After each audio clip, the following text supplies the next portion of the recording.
नमस्ते इंडिया। मैं आज आपको सोमवती अमावस्या व्रत कथा कहता हूँ। सोमवती अमावस्या का हिंदू धर्म में विशेष महात्म्य माना गया है। सोमवार के दिन पड़ने वाले अमावस्या को सोमवती अमावस्या कहा जाता है। तो इससे पहले मेरे वैभव जादव चैनल को सब्सक्राइब कीजिए, लाइक कीजिए, शेयर कीजिए।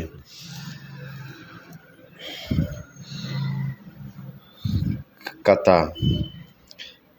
एक गरीब ब्राह्मण परिवार था।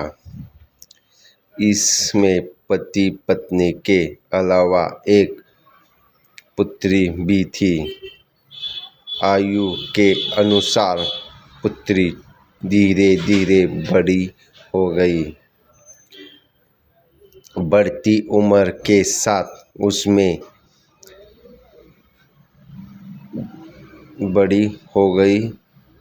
फिर एक दिन एक तेजस्वी साधु चल के आया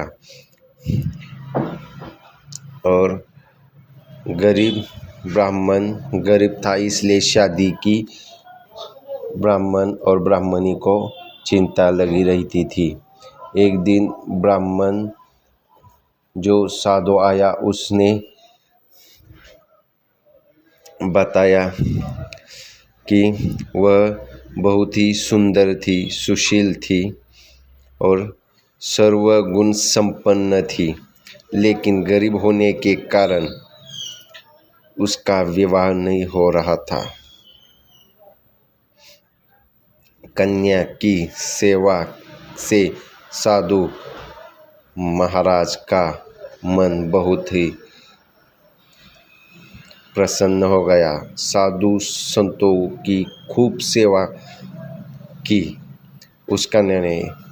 तो साधु ने उसे प्रसन्न होके उसे लंबी उम्र का आशीर्वाद दिया। कन्या के हथेली में विवाह का योग नहीं था। इस बात में चिंतित हो गए ब्राह्मण और ब्राह्मणी। साधु से उपाय पूछा, इससे क्या तो उपाय तो होगा। तो साधु ने कहा, साधु ने ध्यान धारण करके अपना एक गांव में एक सौभाग्यवती महिला रहती है। एक गांव में सोना नाम की धोबिन जाति की एक महिला अपने बेटे और बहू के साथ रहती है, जो बहुत ही संस्कारी से संपन्न तथा पारायण और निष्ठावान है।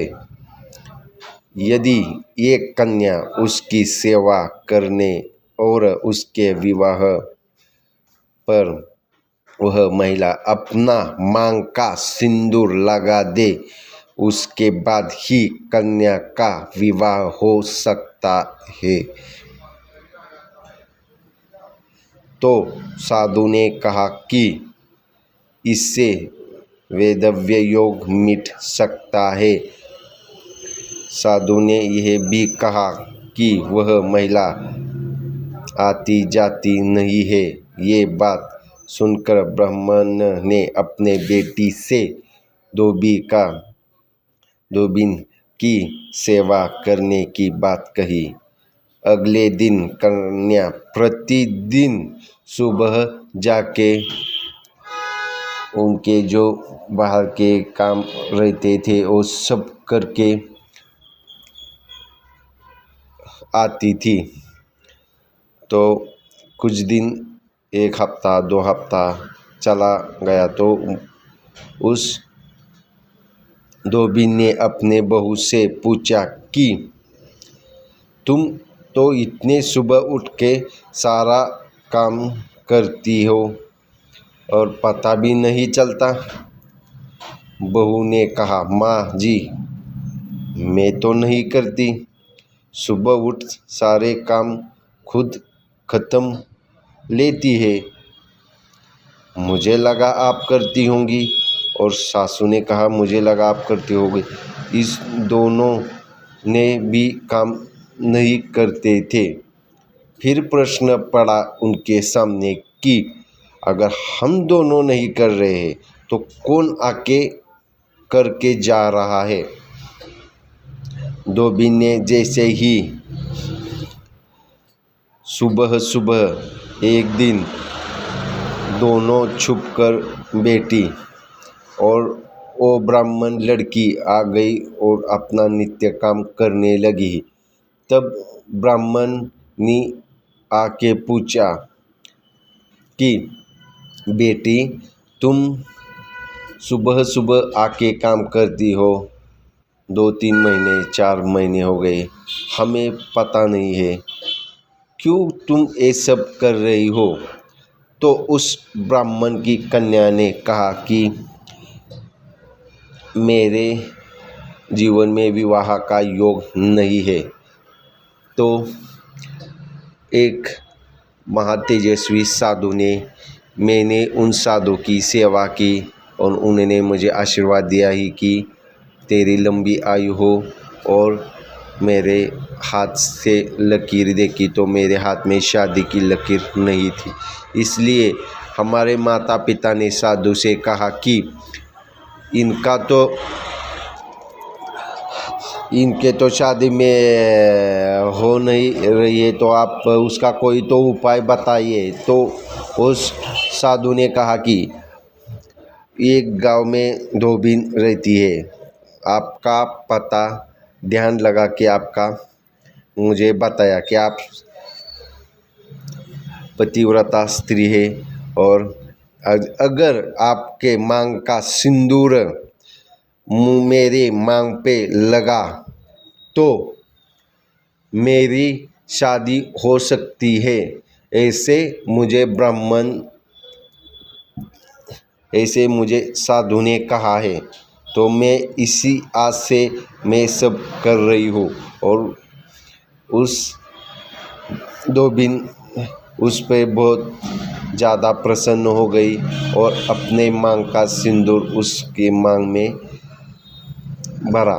तो जो धोबिन थी उसका पति वो स्वर्गवासी हो गया और वो पहले से ही बीमार था और वो खटिया पे पड़ा था।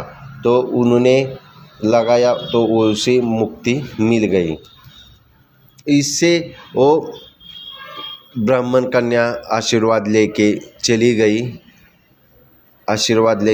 गई। अपने माता पिता को ये सब वृत्तांत बता दिया। ब्राह्मण की कन्या का एक अच्छे वर के साथ शादी हो गई। तो उस दिन जिस दिन उन्हें वो आशीर्वाद मिला था उस दिन सोमवती अमावस्या थी। तभी से जो भी सोमवती अमावस्या को व्रत करता है, अगर करवाता है, उसके फल में उसे जिस कुंवारी लड़की की शादी नहीं हो रही है तो ये आप अमावस्या का जो कथा भी सुनिए और प्लस में आप व्रत भी कीजिए, आपकी शादी अच्छे घर में हो जाएगी। इसका ये माध्यम है। इस दिन ज़्यादा से ज़्यादा सत्कर्म, पुण्य, दान, धर्म, होम, यज्ञ, जप, तप सब कीजिए। तो ऐसी ही कथा सुनने के लिए मेरे चैनल वैभव जाधव को ज़रूर सब्सक्राइब कीजिए। धन्यवाद।